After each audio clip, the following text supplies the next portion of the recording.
Oi, pessoal, aqui o professor Breno. Sejam todos bem-vindos mais uma vez para mais um vídeo do nosso conteúdo de psicopatologia aqui da PUC-Rio, do curso de psicologia. Na aula de hoje, a gente vai falar sobre a formulação do caso.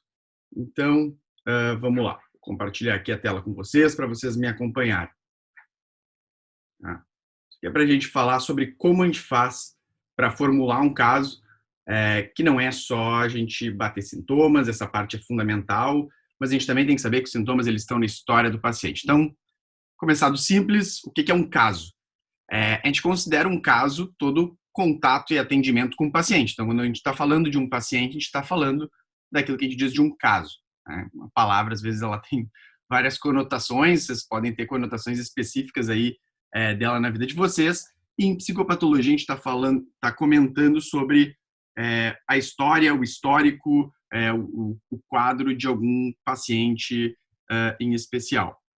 É importante a gente mencionar que independente da abordagem teórica, sou da psicanálise, sou da Gestalt, eu sou da fenomenologia, eu sou da TCC, independente disso, para além da avaliação e entendimento teórico, que é importante que vocês façam, então, eu sou da TCC, eu quero entender as crenças, os pensamentos automáticos, eu quero ter um olhar para isso, ou eu sou da psicanálise, eu quero conseguir entender quais são os possíveis conteúdos e memórias ou ideias que essa pessoa tem, fantasias que ela tem da infância dela, que podem estar hoje no subconsciente, no inconsciente dela e fazendo essas manifestações comportamentais emergirem.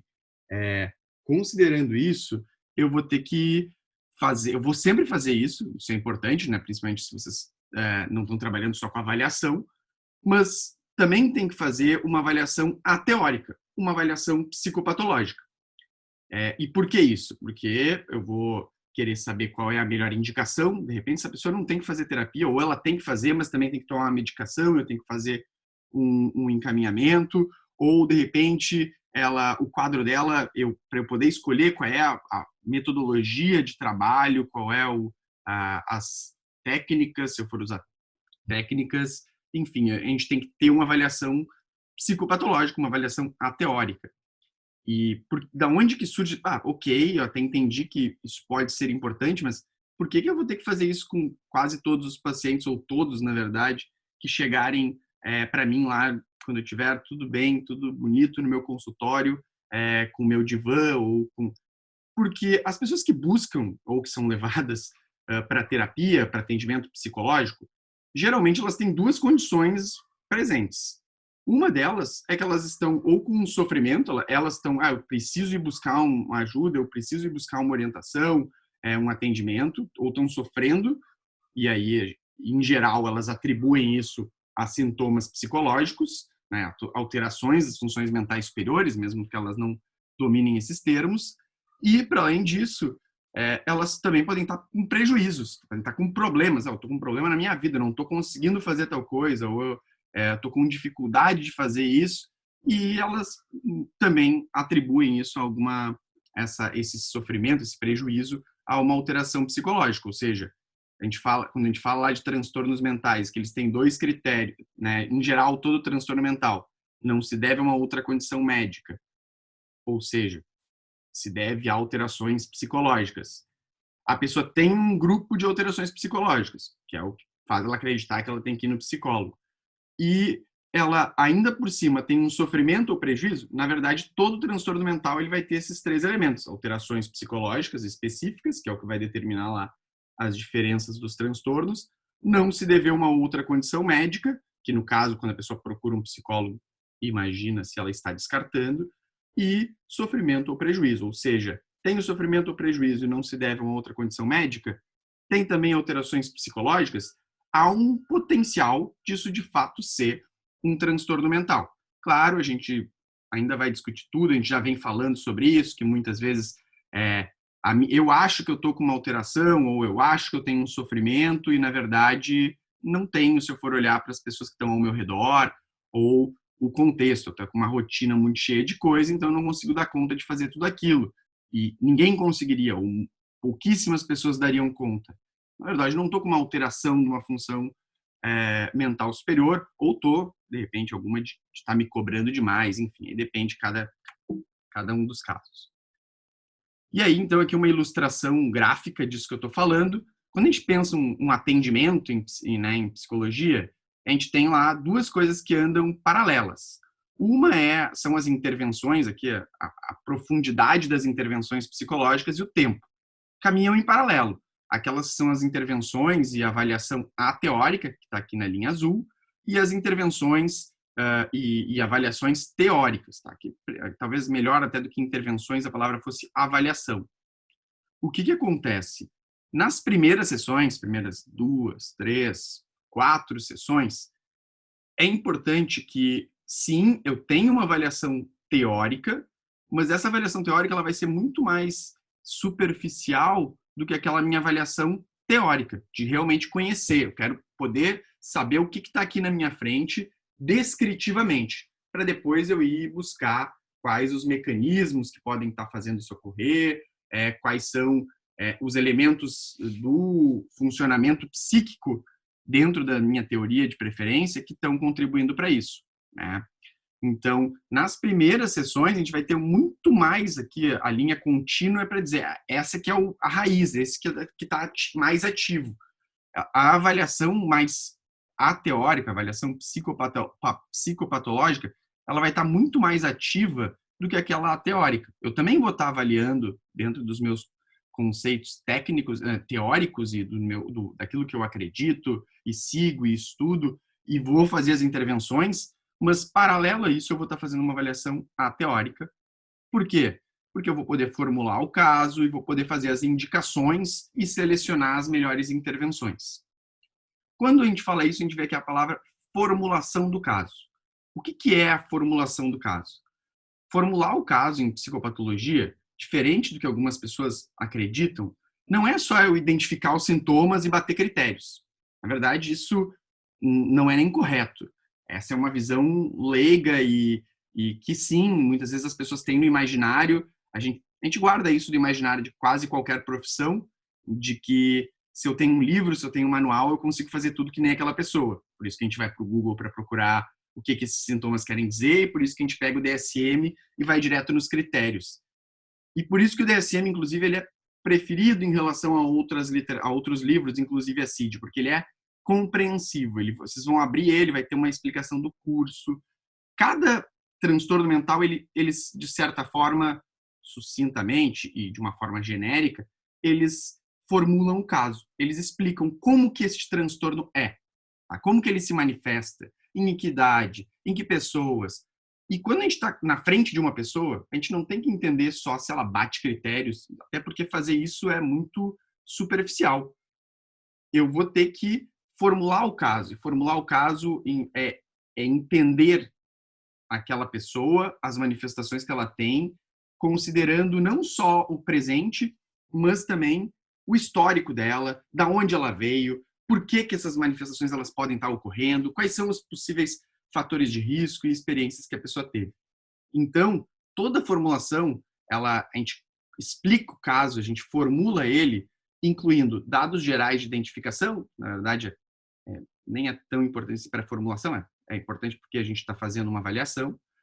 Os dados gerais e individuais, que eu já vou falar mais profundamente, mas são aquelas características que não são de identificação, mas elas descrevem a pessoa. Inclusive o genograma, que é muito importante, a gente não vai abordar muito a fundo na disciplina, sei que vocês vão ver isso em outras disciplinas, depois nas mais de prática também, mas o genograma, que é bem importante, porque ele vai nos dar um histórico individual da família da pessoa, e eu já vou falar mais disso.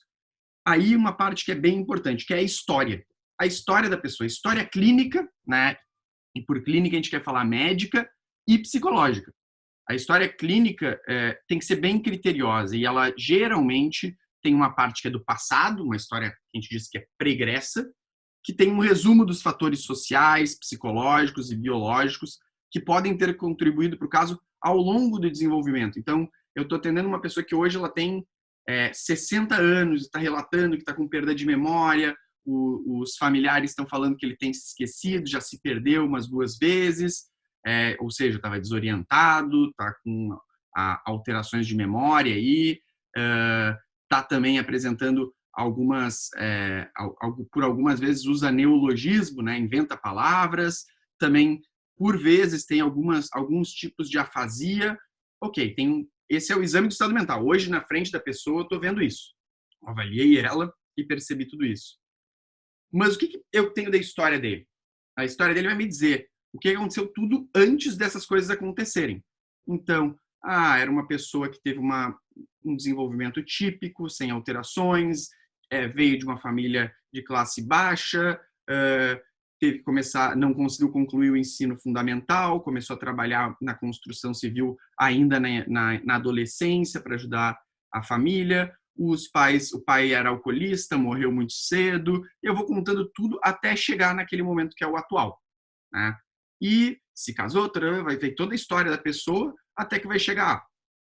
De 6 meses para cá, começou a apresentar, a ter umas brigas sem justificativa, começou a acreditar que ele hoje tem uma pequena empresa, ele começou a achar que alguns funcionários estavam roubando dele, e aí que a gente começou a perceber que alguma coisa estava estranha. Então, a história dele, a história pregressa é tudo que veio antes, né? Aí, vou contar se usou droga, teve uma vez, teve dengue e foi bem grave, dengue hemorrágica, chegou a ter também uma vez um acidente, um traumatismo craniano bem importante, ficou desacordado X horas, tudo que possa ter contribuído para a história e para o momento atual. E aí eu vou contar o momento atual. E no momento atual, a gente fala atual, mas ele pode ser de anos atrás. É a evolução desde que os sintomas eles passaram a existir. A manifestação, no caso de sintomas, eles estarem, né, aparecendo, eu contar como que eles aparecem. Porque muitas vezes as pessoas elas vão dizer, eu tô com humor deprimido. Ok, tá com humor deprimido. Mas quando eu tô conversando lá com um psiquiatra, pode ser que ele discorde, ele acha que não. Não, essa pessoa não tá deprimida. Ela tá querendo ter um ganho secundário, ela tá na quarentena e muita gente está um pouquinho para baixo, elas estão achando que estão todas deprimidas, isso não é bem assim, tem várias que estão e outras que não. Bom, ok, o que pode estar acontecendo? Eu vou ter que dar elementos, eu vou ter que justificar com elementos da história. O que está acontecendo hoje com essa pessoa, ou nesses últimos meses com essa pessoa, que mostra que ela de fato está com humor deprimido?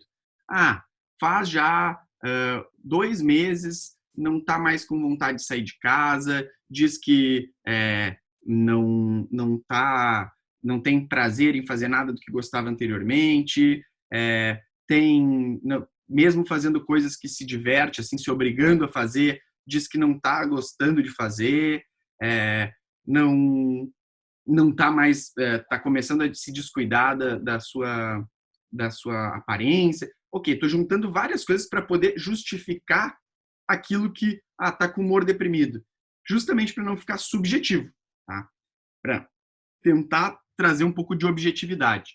E também mostrar o impacto dos sintomas, porque está com humor deprimido, mas continua fazendo tudo e não está nem com sofrimento. Olha, difícil de dizer que está com humor deprimido. Estou com problema de atenção. É bem comum essa queixa. Estou com problema de atenção. Ok. E aonde que esse problema de atenção ele atrapalha a tua vida? Eu não consigo estudar.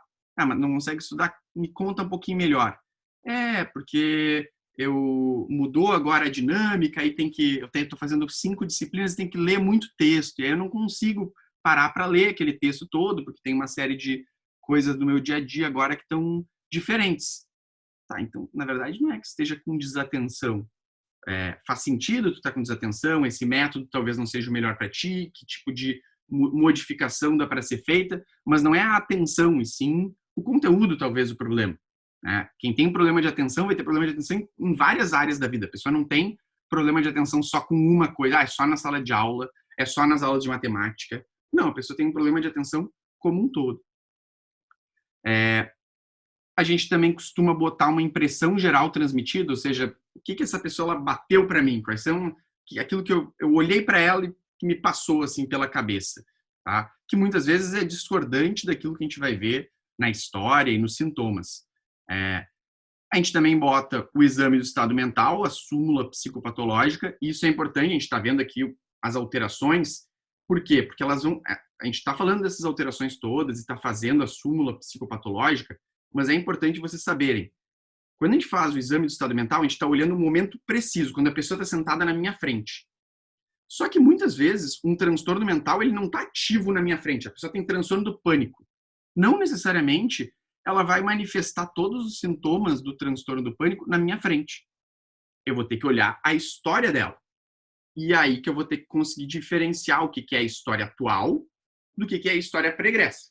Tá? Eu já vou explicar isso um pouquinho melhor, mas lembrem-se, o exame do estado mental a gente pega o momento atual. A gente vai descrever, sim, na história, sintomas que podem estar, né? O atual, talvez o melhor até, para não ficar história atual, e exame do estado mental atual, o melhor seria dizer exame do estado mental, súmula psicopatológica, momento presente, ou seja, uma fotografia daqueles 10 minutos que a gente está ali com o paciente dentro do consultório ou avaliando ele. E a hipótese diagnóstica, que é descrever quais os transtornos mentais a pessoa fecha critérios dentro da avaliação de cada um. Tá? Isso tudo é a formulação do caso.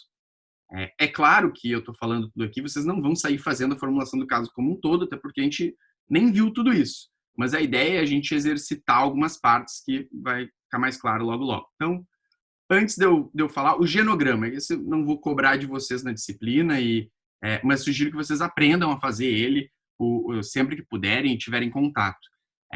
Se vocês estiverem um dia fazendo estágio comigo, provavelmente aí sim a gente vai trabalhar com o genograma ou o genetograma. Existem algumas variações de nome aí que a gente encontra. É uma ferramenta que a gente faz uma espécie de uma árvore genealógica, tá? É uma ferramenta para informação visual do histórico de relações, de relacionamentos próximos e de condições de saúde, principalmente transtornos mentais, na família de um sujeito.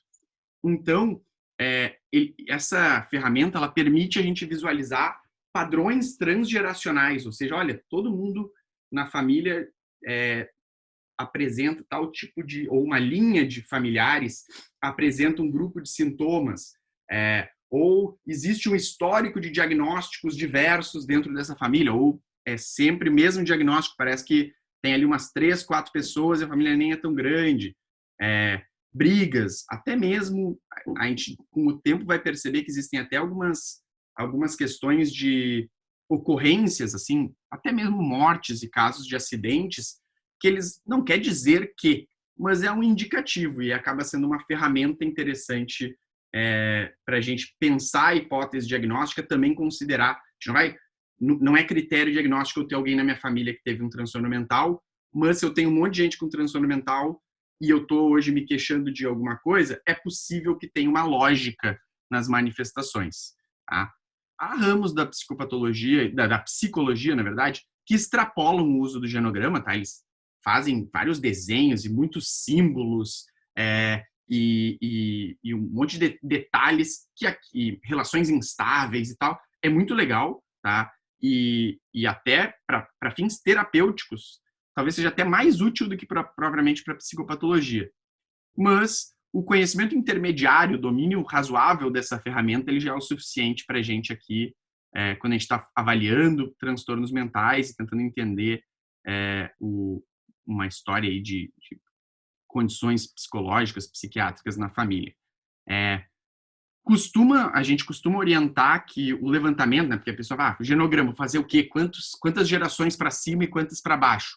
Em geral, a gente bota 2 gerações acima, ou seja, pais e avós, e dependendo, a gente vai 1 ou 2 abaixo. Se é uma pessoa que tem filhos, a gente vai 1 abaixo, se tem netos, a gente vai 2 abaixo. E é importante a gente buscar esclarecer os vínculos relevantes, os relacionamentos mais, casamento, separação, se teve filhos ou não teve, e tentando, claro, no genograma aqui o legal é que a gente busca uma predominância do nosso paciente, a gente não precisa dar, sobrinhos e tal, só se interage muito com esses sobrinhos, interage muito com esses primos, aí a gente vai mostrar também aquele ramo da família. E quando a gente faz isso, a gente deve buscar também entender melhor esses vínculos e buscar na família históricos de transtornos, comportamentos muito importantes, saúde, histórico de doenças também, e relações, né? Em geral, a gente observa o histórico de óbitos e as causas dos óbitos, o histórico de doenças presentes, quando existem, e né, clínicas e psiquiátricas. Muitas vezes as pessoas não sabem dizer, era bipolar, tinha TDAH, tinha deficiência intelectual. E a gente acaba, o que tu acha que a pessoa tinha, ou como é que ela era? Ela tinha, assim, ó, tinha semanas que ela estava muito fora de si, estava louca.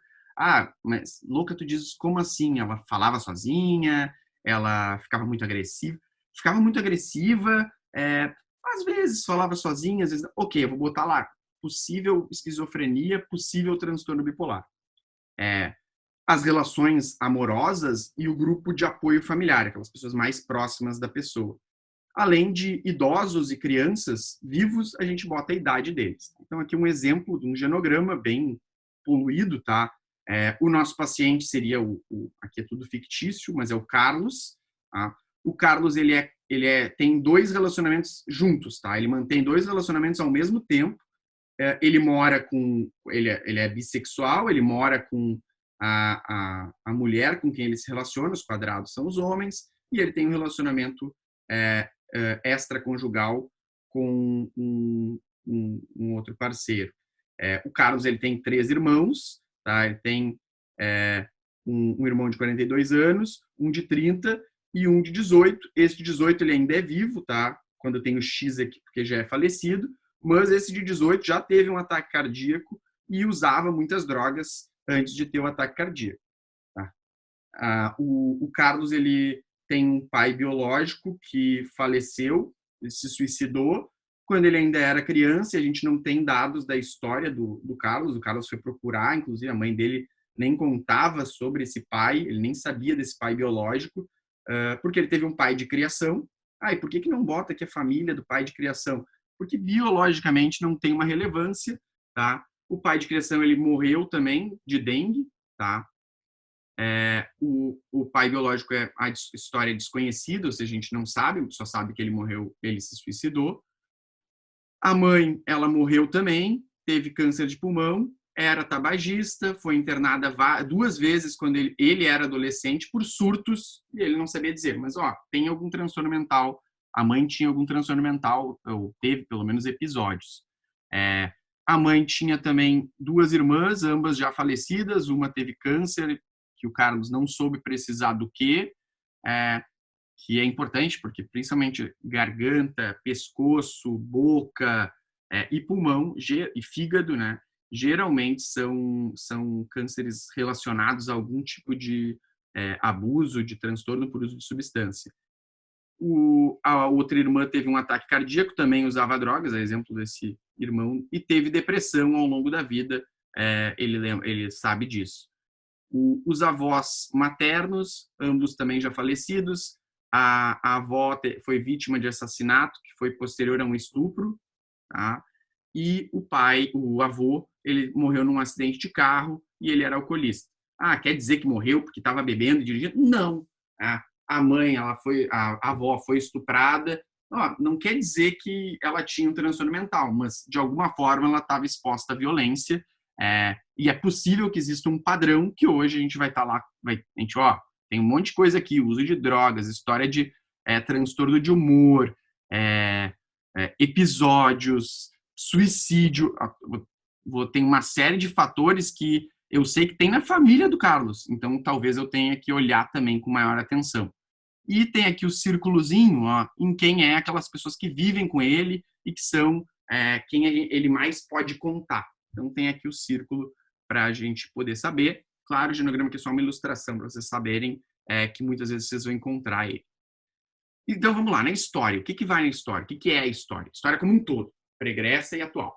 História é o resumo, o objetivo, tá? Não precisa ser um livro, não é uma biografia, não é um memorial, mas é uma história, geralmente vai ter, ela toda vai ter uma página e meia, 2, mas tem que ser clara, do conjunto de informações que potencialmente contribuem para o quadro. Ou seja, essa pessoa hoje, tudo que ela tem todas essas coisas na história dela que podem ter contribuído para isso. Frequentemente, a história cuidadosa ela é negligenciada ou ela é negligenciada por psicólogos e psiquiatras, ou ela é muito prolixa. O que é muito prolixa? Lembrem-se, é que nem a alteração da linguagem. Fala coisas que não são relevantes. Tá? Falar de todas as amizades que a pessoa teve na infância.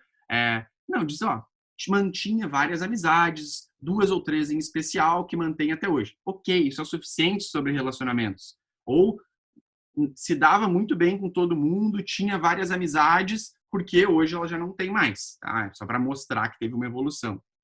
Mas é um item fundamental a história, porque ela instrumentaliza discussões. Eu já falei isso para vocês, muitas vezes a gente vai discutir com um outro profissional, que está atendendo o paciente, a paciente, e pode ser que a gente discorde de coisas. E na hora de discordar, o que é legal? É legal eu ter um argumento. Olha, mas na história dela, ela conta tal e tal e tal coisa, que, ao meu ver, parece que foi um episódio de mania. Aí a pessoa, eu não perguntei sobre essas coisas. Por que tu acha que... Ou, eu acho que ela é border, né? Borderline, transtorno de personalidade borderline. Por quê?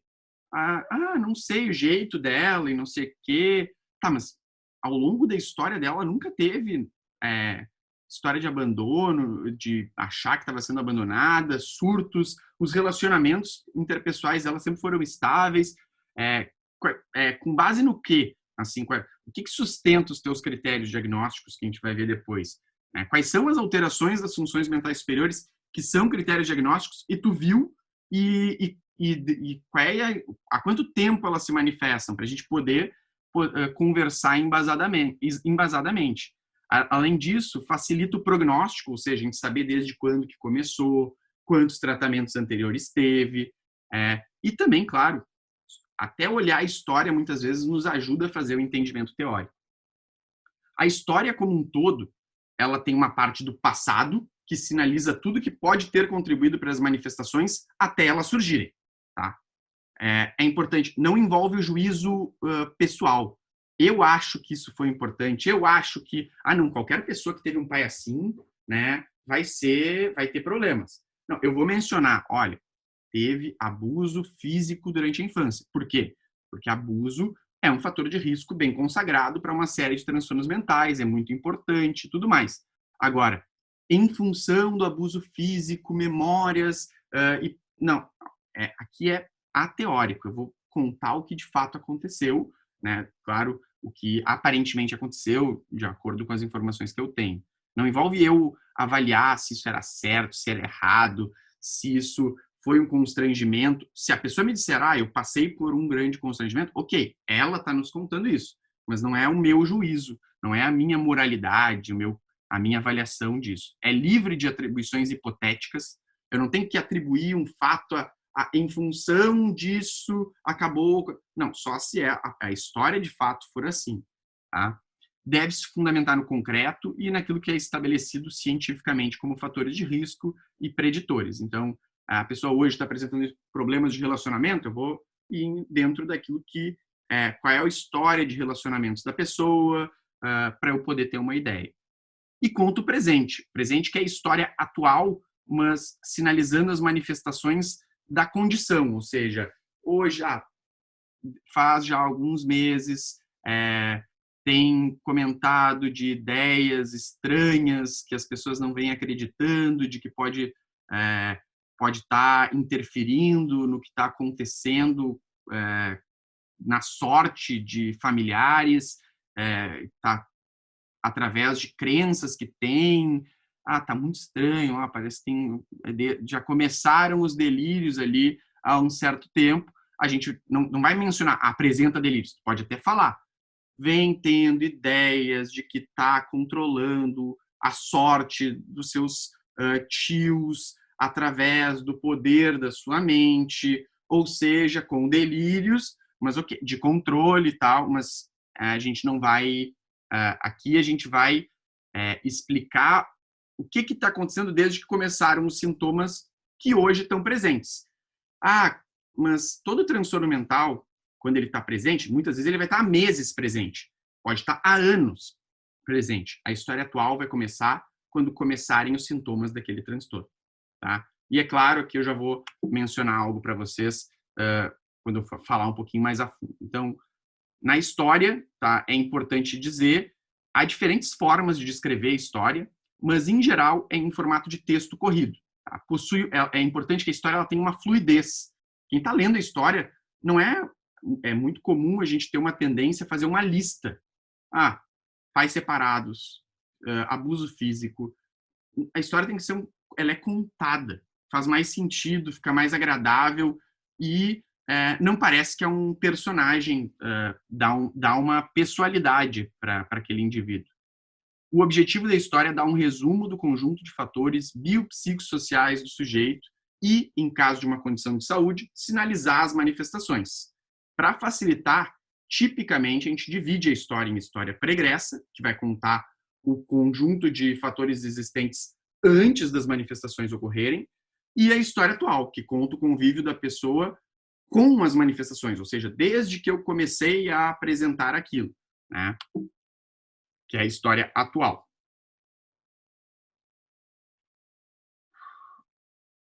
Então vamos lá, história pregressa. A história pregressa, ela costuma ser pequena, breve, tá, em relação à história atual, reúne aspectos gerais de potencial relevância no caso.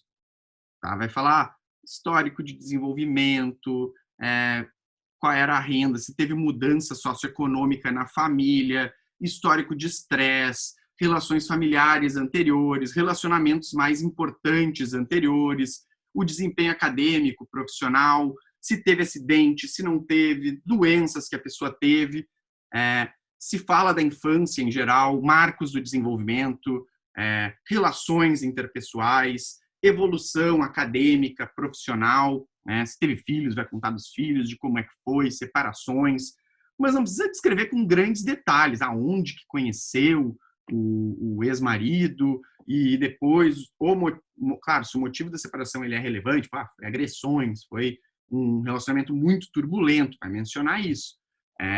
Mas são eventos centrais da vida, tá? Em geral, vai durar, no máximo, assim, se for uma pessoa que tem muita coisa, é uma coisa de meia página, a história pregressa, uma página se for alguém muito, assim, cheio de coisas.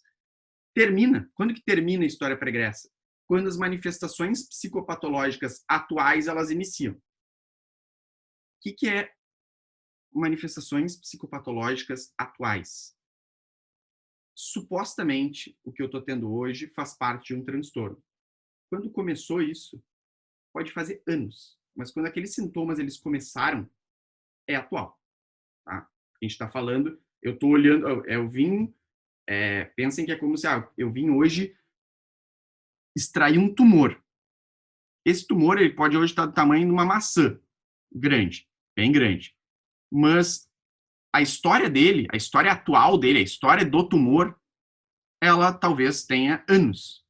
E quando a gente está falando da história atual, a gente está falando desde que começaram os anos. A história pregressa vai até começar as manifestações. Importante.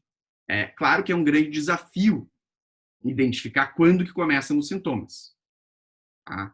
E pode ser que existam discordâncias. Importante é não discordar quanto a anos de diferença, tá? Meses muito grosseiros, mas sim, para isso vocês precisam ter um conhecimento dos diferentes tipos de transtornos e, de certa forma, já ter uma ideia da hipótese. É claro, vocês não vão conseguir fazer essa divisão tão adequadamente, porque a gente ainda não chegou na parte dos transtornos. Tá? Mas sim, vocês vão conseguir ter uma ideia, provavelmente, de quando vocês forem exercitar. Tá? Porque é quando começam as manifestações, vocês vão estar vendo um quadro em si.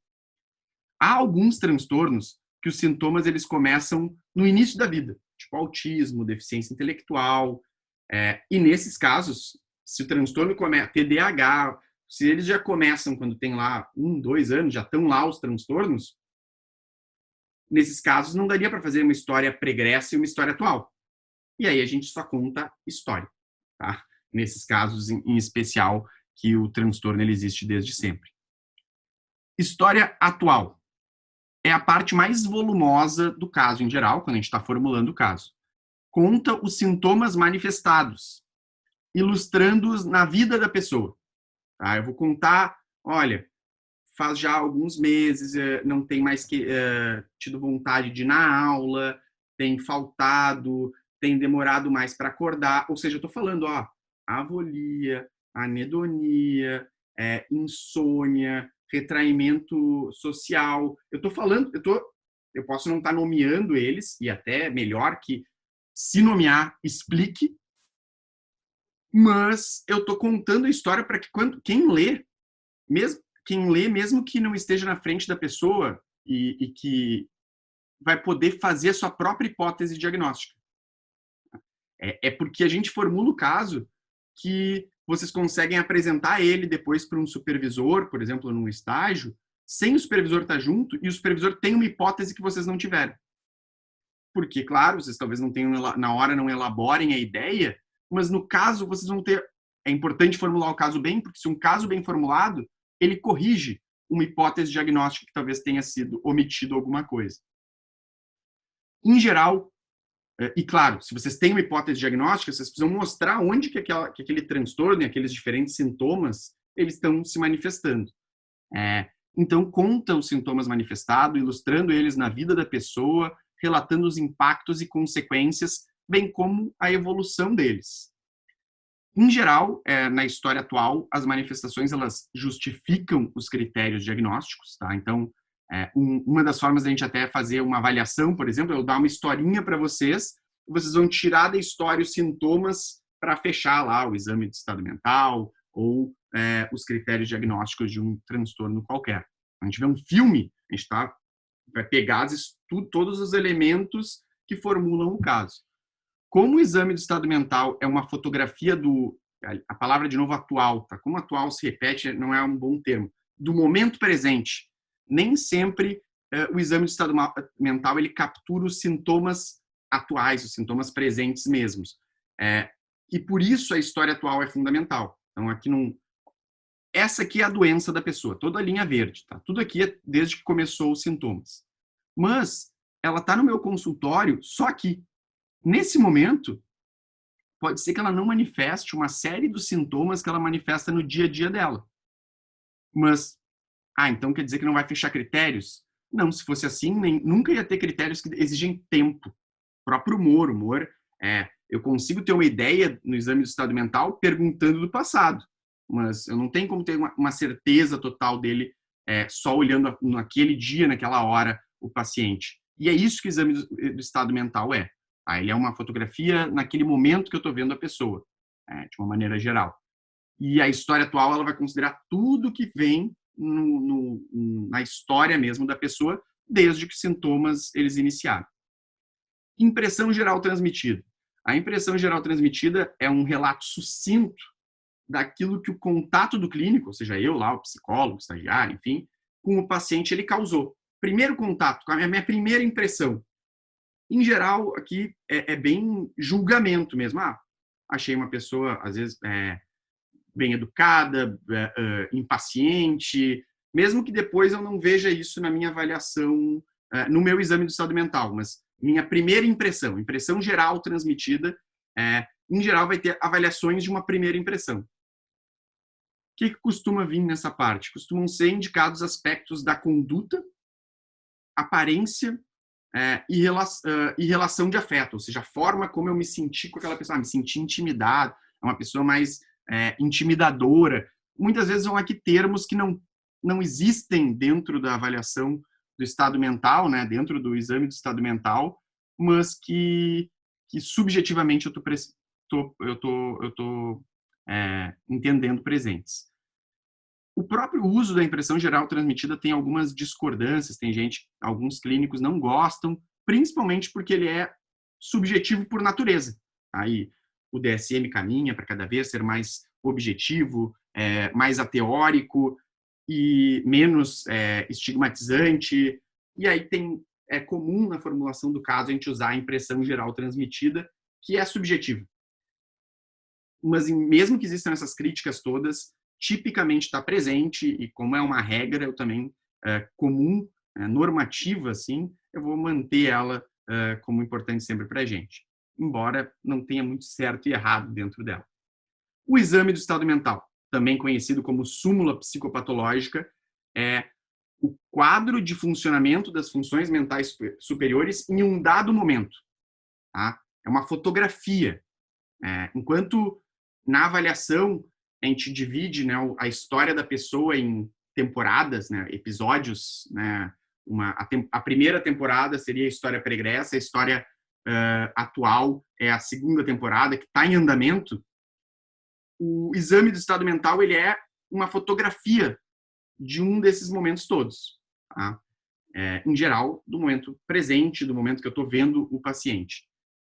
O exame do estado mental ele é fundamental, mas lembrem-se, ele requer cuidado, porque hoje eu vi a pessoa, ela está sem alteração nenhuma no exame do estado mental, que é todas aquelas funções que a gente viu, então eu acho que ela não tem transtorno nenhum.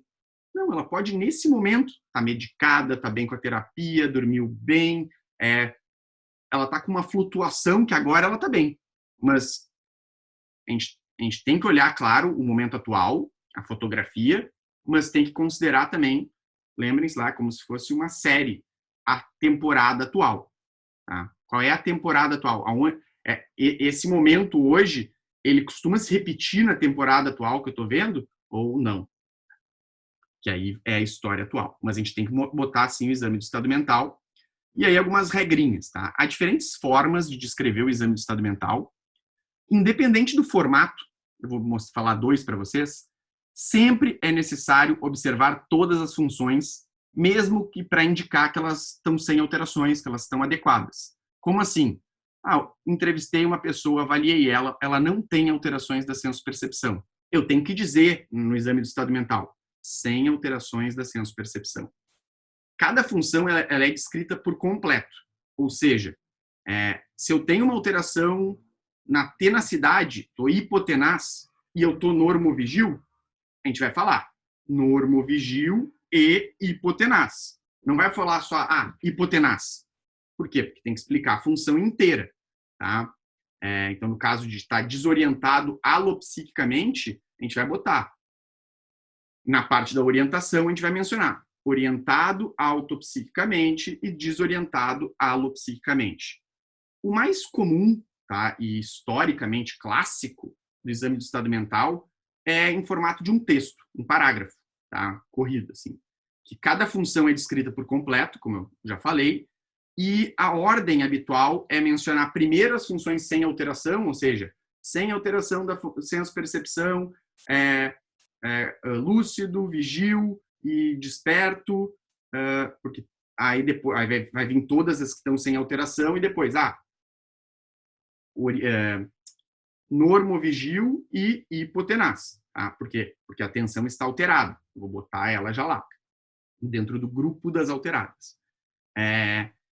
Pela relevância e risco associado com a ideação suicida, ideação homicida, delírios e alucinações, se eu tiver uma alteração do pensamento ou da senso-percepção que não sejam as referidas, ou seja, eu estou com obsessões, que é uma alteração do pensamento, a gente vai também falar sem ideação homicida, ideação suicida e sem delírios.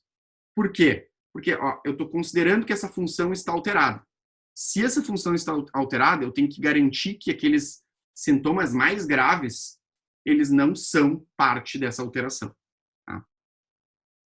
Então aqui, né, um outro formato que cada vez é mais comum e que é o que eu recomendo que vocês sigam, é fazer uma lista mesmo, uma tabelinha, tá? É importante que ela seja uma tabela, que não seja só listar em cada linha, que a gente bota lá o exame do estado mental, explica qual é a data, porque é um dado momento, ou seja, eu estou observando essa pessoa. Esse é o quadro do exame do estado mental, tal hora e tal dia. Tá? Não é de um todo, porque a pessoa vai flutuar.